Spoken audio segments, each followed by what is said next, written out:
Bonjour chère divine créatrice, je vous souhaite la bienvenue dans cette série de podcasts J'ose l'amour et alors. Je vous remercie de votre confiance et de votre écoute. Pour être sûr de recevoir tous les podcasts, pensez à vous abonner à la chaîne YouTube J'ose et alors by Peggy en cliquant sur la petite cloche rouge. Alors aujourd'hui, vous avez peut-être envie de vivre une belle histoire d'amour, mais vous avez du mal à rencontrer la bonne personne ou à vous sentir épanoui dans votre couple.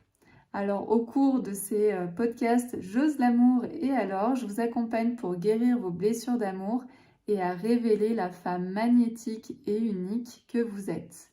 Aussi, je vous donne les clés pour manifester et attirer l'homme qui vous convient et construire un couple sain et solide. Mon intention est de vous partager mes expériences et de vous transmettre tous mes conseils et mes secrets pour que vous soyez enfin heureuse en amour. Vous pouvez aussi me laisser vos commentaires juste en dessous de ce podcast. Je suis Peggy et je suis coach et enseignante en développement personnel et spirituel depuis plus de 10 ans et je suis également auteure de plusieurs livres publiés aux éditions Marie-Claire et Trédaniel. Et vous l'aurez compris, ce podcast J'ose l'amour et alors est en lien avec ma passion sur les relations hommes-femmes. Alors je vous souhaite la bienvenue dans mon univers.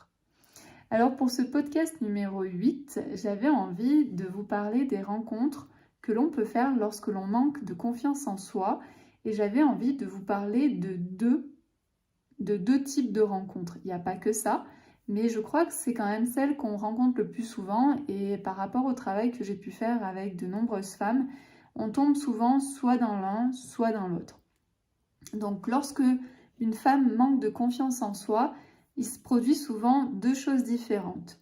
Soit la femme va rencontrer donc des hommes qui vont être plutôt du style homme prédateur, donc avec un côté toxique, manipulateur, pervers, narcissique, etc., etc. Ou alors elles vont plutôt choisir en fait un homme qui a plein de problèmes et donc là elles vont commencer à jouer à la sauveuse, à l'infirmière avec leur malade. Donc dans les deux cas, en fait, on voit déjà dès le début, sans que je donne beaucoup d'informations, que ici, en fait, on est dans la rencontre, en fait, de deux névroses. Alors, il faut savoir qu'on est tous névrosés et que donc on crée tous des relations névrosées, mais il y a des relations qui sont plus ou moins névrosées et ces deux types de relations sont névrosées. Et ce qui est bien aussi dans tout ce que je vais vous dire ici, c'est que vous avez la possibilité en fait de prendre votre vie en main pour ne plus tomber en fait dans ce type de relations qui sont totalement névrosées. Et tout ça en fait ne dépend que de vous. D'ailleurs, pour celles qui ne sont pas au courant, j'ai créé un cocon privé qui est dédié à la confiance en soi et à la légitimité. Et je peux vous dire que ce cocon il peut vraiment vous aider à prendre confiance en vous pour oser vivre la vie qui vous inspire et surtout pour rencontrer la bonne personne, la personne qui sera en phase avec vous et qui sera une relation la moins névrosée possible. Donc, dans le premier cas, si vous n'avez pas confiance en vous, vous allez en fait rencontrer une personne qui va sentir que vous n'avez pas confiance en vous. Et il faut savoir que les prédateurs, super prédateurs, adorent en fait ce type de profil, adorent les femmes qui n'ont pas confiance en elles, qui ont une mauvaise estime d'elles-mêmes, qui ont du mal à se valoriser, qui ont du mal aussi à poser leurs limites. Parce qu'en fait, pour eux, ça va être très facile de pouvoir je pourrais dire en fait retourner le cerveau et finalement faire en sorte que la femme devienne leur prisonnière. Donc ça se joue en général très facilement puisque les hommes prédateurs ont vraiment cette capacité à sentir l'énergie de la femme et à sentir que cette femme-là, elle n'a pas confiance en elle. Par contre, elle a un super potentiel, donc je vais pouvoir l'utiliser. Quand je dis super potentiel, il faut savoir qu'il y a beaucoup de femmes qui sont très intelligentes, qui sont très belles, qui ont voilà, qui ont tout pour elles en fait, sauf qu'elles ne le voient pas parce qu'elles n'ont pas confiance en elles. Donc elles n'ont pas confiance en elles par rapport à leur éducation, par rapport à leur expérience, et elles se retrouvent en fait dans une situation où au lieu finalement de mettre à disposition pour elles-mêmes leur savoir, leurs compétences, leur savoir-être, leur beauté, etc., elles vont le mettre finalement à disposition de cet homme qui est prédateur, de cet homme toxique, narcissique, pervers, etc. Et plus elles vont être en contact avec cet homme qui est toxique, et plus elles vont perdre confiance en elles. Donc au début, vous allez rencontrer un homme qui va vous séduire. C'est souvent des séducteurs et qui va savoir en fait assez facilement à quel endroit en fait il peut rentrer en contact avec vous et qu'est-ce qui vous fait plaisir, qu'est-ce qui vous fait du bien. Souvent, quand on accompagne en fait des femmes, c'était mon cas, quand je sens que la femme ressent des papillons, lorsque c'est trop intense, lorsqu'elle rencontre une nouvelle personne, c'est qu'il y a quelque chose derrière, il y a une entourloupe derrière.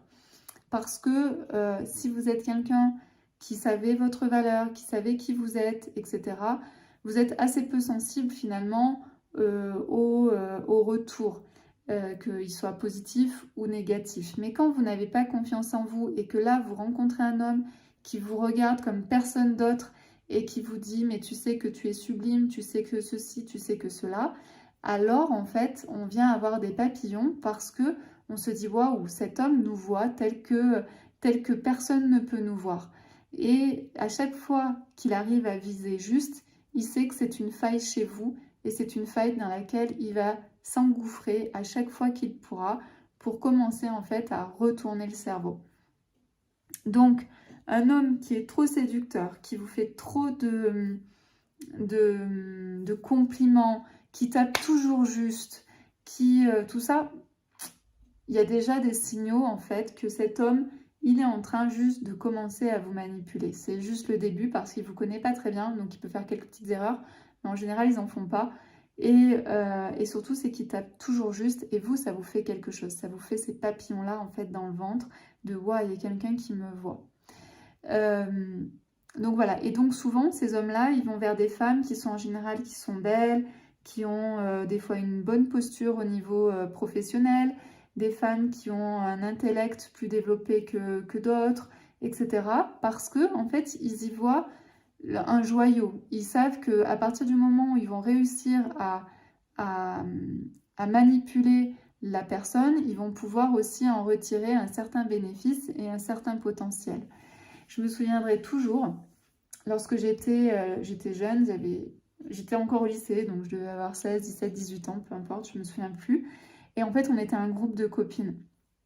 Et à un moment donné, une de nos copines, en fait, rencontre un homme. Moi, cet homme, j'ai toujours eu envie de vomir, en fait, quand je le voyais, parce que je sentais qu'il avait une sorte de prestance, il avait un côté séducteur.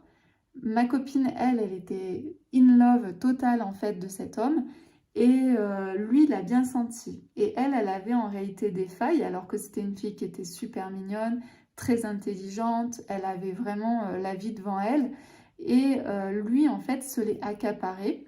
Donc il a commencé à lui demander de se maquiller différemment, de changer de vêtements, de se comporter de telle manière, de ne plus voir telle et telle personne, et notamment nous, le groupe de filles, le groupe de copines. Et donc voilà, donc c'était de pire en pire, et jusqu'à ce qu'elle devienne vraiment une sorte de serpillière, quoi. Alors que c'était une fille qui avait vraiment, comme ça, vu de l'extérieur, en fait, beaucoup de caractère, et qui avait vraiment tout pour elle. Donc, c'est pas parce que vous avez l'impression que cette fille, elle est belle, elle est intelligente, elle est tout ça, qu'elle ne va pas, en fait, être harponnée par un prédateur. Au contraire, les prédateurs aiment bien aussi aller vers ce genre de femmes parce qu'elles ont du potentiel. Et sauf qu'elles ne s'en rendent pas compte, lui s'en rend compte, va faire descendre son estime d'elle-même, mais en même temps, lui va lui demander de faire des choses et toutes les choses qui vont être faites seront grâce à lui. C'est lui le sauveur. Donc il se positionne en fait en tant que sauveur et petit à petit, la personne va se dire sans lui, je ne suis personne, sans lui, je ne peux rien faire, c'est lui mon sauveur, donc je reste avec lui. Et même si finalement, en réalité, il détruit complètement l'estime de la personne. Donc ça, c'est une première possibilité. Et puis, la deuxième possibilité, quand on est en manque de confiance en soi, quand on sait on ne sait pas en fait se donner la valeur que l'on a, et bien finalement, on va plutôt se mettre en sécurité. Donc on va plutôt jouer à l'infirmière ou à la sauveuse. C'est-à-dire qu'on va aller rencontrer, on va aller plus vers des hommes qui ont soit des problématiques dans leur vie, soit qui ne sont pas bien en fait dans leur peau, soit des hommes qui vont être peut-être alcooliques, dépendants à la drogue, tout ce genre en fait de choses. Et ce sont en fait des hommes qui ne peuvent pas marcher seuls, qui ne peuvent pas se tenir droit tout seuls. Donc la femme en fait qui n'a pas confiance en elle se dit ah ben moi de toute façon je peux pas en fait avoir un homme qui tient tout seul, un homme qui marche tout seul parce que je suis pas assez bien pour ce type d'homme. Donc je vais au moins mettre à disposition ce que je sais faire, c'est-à-dire mon côté sauveuse, mon côté infirmière, et je vais aller aider cette personne, cet homme-là.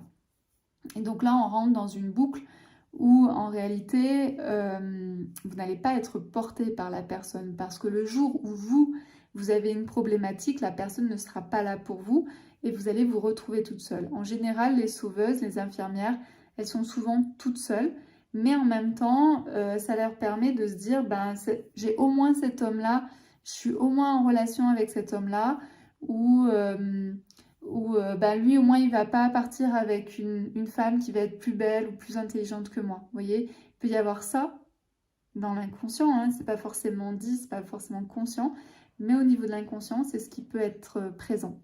Donc je vous invite à observer en fait ces deux styles, ces deux couples qui sont pourtant vraiment en lien lorsqu'on n'a pas confiance en soi. Donc moins vous avez confiance en vous et plus vous risquez de tomber sur ce type de relations qui ne sont absolument pas épanouissantes. Dans un cas, vous perdez totalement votre confiance en vous.